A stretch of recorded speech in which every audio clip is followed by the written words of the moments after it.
Hello student, कैसे हैं आप सब। एक बार पुनः सी कोचिंग क्लासेस पर स्वागत है और क्लास 12 केमिस्ट्री एनसीईआरटी चैप्टर 4 में आज का टॉपिक है प्रथम कोटि की अपक्रिया के लिए व्यंजक। प्रथम कोटि की अपक्रिया आज पढ़ा रहा हूं। इसके पहले मैंने शून्य कोटि के लिए अपक्रिया का व्यंजक कराया और शून्य कोटि के अर्धायुकाल का, जो कि आपको प्लेलिस्ट में मिल जाएगा। यदि आप प्लेलिस्ट नहीं देखें तो अभी से जाकर के प्लेलिस्ट विजिट कर लीजिए शिव कोचिंग क्लासेस पर और पूरे जो भी टॉपिक्स हैं उसको कंप्लीट तैयार कीजिए। चलिए तो शुरू करते हैं स्टूडेंट। सबसे पहले तो रासायनिक अपक्रिया में कोटि आपको पता है कि कोटि क्या है। कोटि क्या है स्टूडेंट?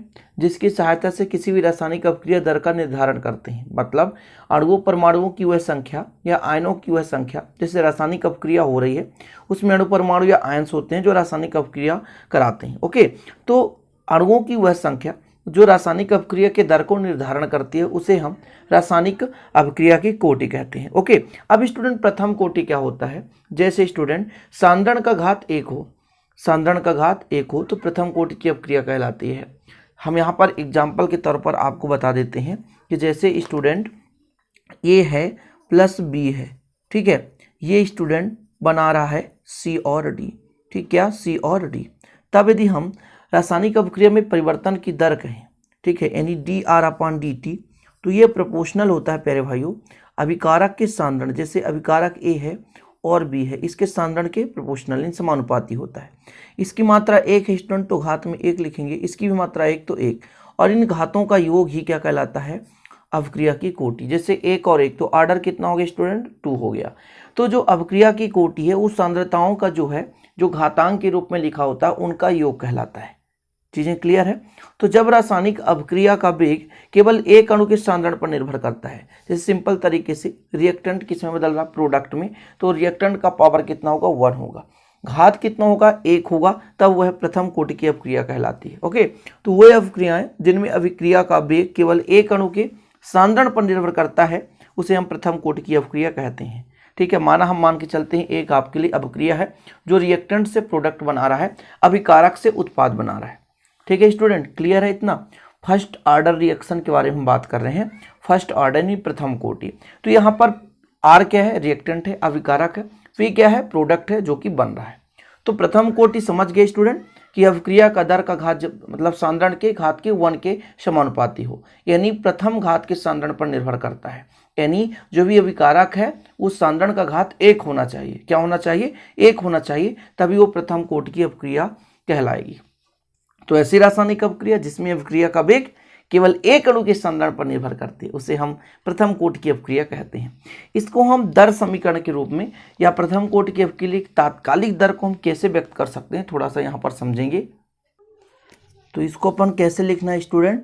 तो यहाँ पर लिखेंगे D R upon D T. थोड़ा समझिएगा, मैं बता रहा हूँ, सांद्रण को ब्रैकेट के अंदर लिखा जाता है। ठीक है, ये समानुपाती होगा स्टूडेंट आर की। क्या होगा? आर के समानुपाती होगा। समानुपाती एक नियतांक लग गया के, जिसे स्थिरांक कहते हैं। अब यहाँ पर माइनस लगाएंगे। ये माइनस लगाने का तात्पर्य क्या है? तो थोड़ा पहले बेसिक मैं यहाँ पर समझाने की कोशिश कर रहा हूँ, थोड़ी समझिएगा स्टूडेंट, थोड़ा सा यहाँ पर ध्यान देंगे। जैसे ए आपके पास अभिकारक था, ये बना रहा बी उत्पाद के रूप में, तो इसकी अपक्रिया की दर को हम D A upon D T कर सकते हैं। ठीक है स्टूडेंट, और इसकी अपक्रिया की दर को हम D B upon D T कर सकते हैं। ये इसका नियम है, समय के साथ इसके अभिकारक या उत्पाद में परिवर्तन। अब एक चीज़ हमेशा याद रखेंगे कि जैसे जैसे अपक्रिया संपन्न होती है स्टूडेंट तो अभिकारक में कमी आती है, इसलिए इसको माइनस से, और अब उत्पाद में वृद्धि होती है इसलिए हमेशा इसको प्लस से दर्शाते हैं। तो अपक्रिया के वेग या दर को हम स्टूडेंट चाहे हम D A upon D T कर दें, अर्थात रिएक्टेंट रहेगा तो D R upon D T कर दें, या student D B upon D T, जैसे यहाँ पर प्रोडक्ट है तो D P upon D T कर सकते हैं। ओके, जो अपक्रिया का दर होता है student D R upon D T, मैंने पहले भी बताया था, जो अपक्रिया की दर होता है वो सांद्रण के समानुपाती होता है। ठीक है, यहाँ पर सांद्रण किसका 1 है तो घात में 1 कर देंगे। वही चीज़ स्टूडेंट यहाँ पर यदि समानुपाती हटाएं तो D R upon D T हो जाएगा और एक नियतांक लग जाएगा जिसे समानुपाती स्थिरांक कहते हैं। ठीक है ना, ये क्लियर हो गया। यहाँ पर रासायनिक अपक्रिया दर समीकरण दर स्थिरांक कहलाता है। तो यहाँ पर मैंने minus D R upon D T कर दिया इक्वल के आर के पावर कितना होगा? 1। आर के पावर 1 क्यों? क्योंकि यह प्रथम कोटि यानी फर्स्ट ऑर्डर रिएक्शन है, प्रथम कोटि की अपक्रिया है, तो अणु का जो सांद्रण का जो घात होगा स्टूडेंट 1 होगा, अर्थात एक अणु के सांद्रण पर अपक्रिया निर्भर कर रही है। इतना क्लियर हो गया। ये कहाँ से आ रहा वो चीज़ मैं कर रहा हूँ। D R upon D T अभिक्रिया का वेग हो गया। आर क्यों लिखा गया? क्योंकि प्रोडक्ट आर है, अभिकारक आर है। माइनस क्यों लिखा गया? क्योंकि किसी भी रासायनिक अभिक्रिया में अभिकारक में क्या होती है? कमी होती है। अभिकारक में क्या होती है? कमी होती है, जो कि स्टूडेंट अभिकारक के सांद्रण के समानुपाती होता है। समानुपाती हटाते हैं तो कि एक क्या लग जाता है? नियतांक लग जाता है। इतना क्लियर है सबको? कोई डाउट तो नहीं है? चलिए पक्षांतर करते हैं स्टूडेंट, थोड़ा सा ट्रांसमिशन करेंगे। यहाँ पर जो भी भाग में जाकर गुणा में होगा, जैसे स्टूडेंट यहाँ पर आपके पास डी आर है, यहाँ पर यदि हम आर को लाएं तो यहाँ पर आर हो जाएगा। ठीक है, इतना क्लियर है।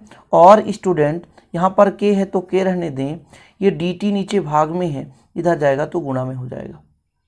अब यदि हम माइनस का पक्षांतर ना करें, यहीं पे रहने दें और दोनों पक्षों में समाकलन कर दें, जैसे शून्य कोटि में माइनस का पक्षांतर किए थे, लेकिन यहाँ पर नहीं कर रहे। दोनों पक्षों में समाकलन करने पर, दोनों पक्षों में समाकलन करने पर तो स्टूडेंट समाकलन कर दीजिए। समाकलन का चिन्ह क्या होता है? समाकलन का चिन्ह ये समाकलन है, ये समाकलन है। माइनस है तो माइनस रहने दो, डी आर अपान यहाँ पे आर हो जाएगा, ओके, और समाकलन के डी टी हो जाएगा। इतना थोड़ा ढंग से समझेंगे, बेसिक से समझेंगे स्टूडेंट।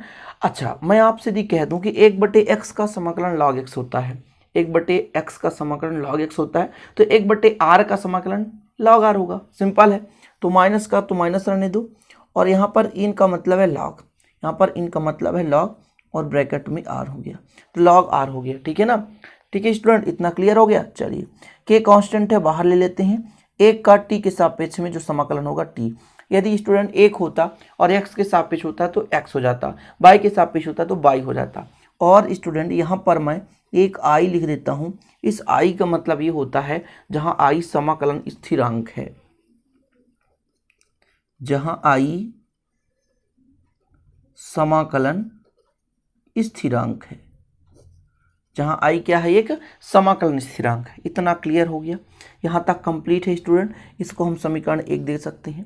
अब हम आपको यहाँ पर थोड़ा सा क्लियर करना चाहते हैं कि जब प्रारंभिक स्थिति रहा होगा, तो भैया अभिकारक में कोई परिवर्तन ना रहा होगा। तो मैं यहाँ पर लिख देता हूँ, जब t बराबर 0 रहा होगा, तब जो रिएक्टेंट है वो मूल रूप से 0 पर रहा होगा। कहने का मतलब जो स्टार्टिंग में जितना अभिकारक भाग ले रहा है वो पूरा का पूरा अणु रहा होगा, उसमें 1% भी बदलाव नहीं हुआ होगा। क्यों? जैसे जैसे अभिक्रिया संपन्न होती है तो अभिकारक में क्या होती है? कमी होती है। लेकिन जब प्राइमरी स्टेट यानी प्राथमिक समय पर स्टूडेंट, प्रारंभिक स्टेज पर जो अभिकारक है उसमें कोई परिवर्तन ना हुआ रहा होगा, इसलिए आर बराबर आर नॉट कर देते हैं या आर 0 से दर्शाते हैं। अब इसके बाद हम थोड़ा सा ध्यान देंगे समीकरण 1 से। कहाँ से? समीकरण 1 से। समीकरण 1 क्या कहता है? माइनस इन आर की जगह क्या कर देंगे? R0 बराबर समय प्रारंभ में कितना रहा होगा? 0 प्लस आई। ठीक है, आई क्या है? एक समाकलन स्थिरांक है। तो यहाँ पर आपसे यदि कहा जाए तो आप आई बराबर प्राप्त कर रहे हैं माइनस इन और नॉट। लॉग भी पढ़ते हैं, कोई दिक्कत नहीं है। अब इसका मान हम कहाँ रख देंगे स्टूडेंट? तो समीकरण 1 में रख देंगे। कहाँ पे? समीकरण 1 में मान रखने पर। कहाँ पर रखेंगे मान? समीकरण 1 में। तो कितना आ जाएगा डियर? ठीक है, देखिएगा, इन आर बराबर के टी, और स्टूडेंट आपका आई का मान कितना है? तो आपके पास आई का मान है माइनस इन आर नॉट। इतना क्लियर? चलिए अब आगे पक्षांतर करेंगे। थोड़ा सा और बचा है, थोड़ा सा स्टूडेंट, तो यहाँ पर अपन कन्वर्ट करेंगे, थोड़ा सा देखिएगा, चेंजेस करेंगे। तो ये माइनस है ना, इधर इसको ब्रैकेट के बाहर लिखते तो और अच्छा रहता है। तो माइनस है, इधर आएगा तो प्लस में हो जाएगा। ये माइनस है, इधर आएगा तो प्लस में होगा। तो ये बदल कर हो जाएगा इन आर नॉट, और माइनस है इन आर बराबर के टी। इतना क्लियर? अब यदि हम कह दें कि log m minus log n बराबर log m बटे n होता है, log m बटे n होता है। ओके, और यहाँ पर हो जाएगा के टी।